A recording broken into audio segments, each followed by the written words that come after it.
আসলে কি বই পড়লে ধনী হওয়া যায় নাকি পুরোটাই মিথ্যা? কেউ কেউ বলেন বই পড়লে ধনী হওয়া যায়, আবার কেউ বলেন বই পড়ে কেউ ধনী হয় না।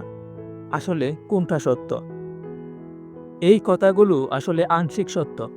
শুধু বই পড়ে কেউ হয়তো সরাসরি ধনী হয় না, তবে অনেকের ধনী হওয়ার পেছনে বই পড়া একটা বড়সড় ইম্প্যাক্ট রাখে। বই হয়তো সরাসরি আপনাকে টাকা দেয় না, তবে বই চিন্তা বদলায়। বই আপনাকে ডিসিশন নেবার ক্ষমতা, লং টার্ম চিন্তাভাবনা করার শক্তি আর ভুল চিন্তা চেনার চোখ দেয়। মনে রাখবেন, জীবনে টাকা আসে সিদ্ধান্ত থেকে, আর সেই টাকাগুলো আসে আপনার ভেতরের চিন্তাগুলো থেকেই। বই না পড়লে আপনি অন্যের চিন্তায় বাঁচবেন।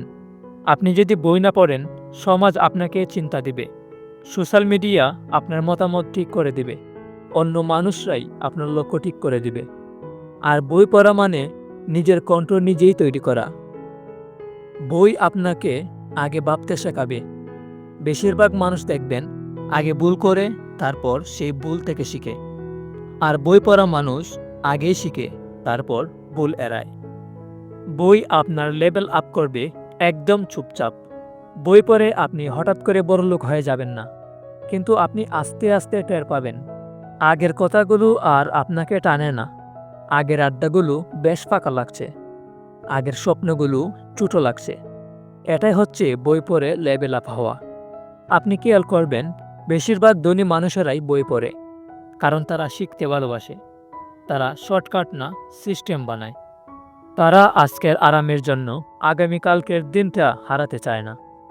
বই পড়ে হয়তো আপনি ধনী নাও হতে পারেন, তবে বই আপনাকে নতুন একজন মানুষ বানাবে, আর সেই মানুষটাই টাকা বানায়। আপনি লাস্ট কোন বইটা পড়েছেন? পরীক্ষার জন্য না, নিজের জন্য? তা অবশ্যই কমেন্টে জানাবেন।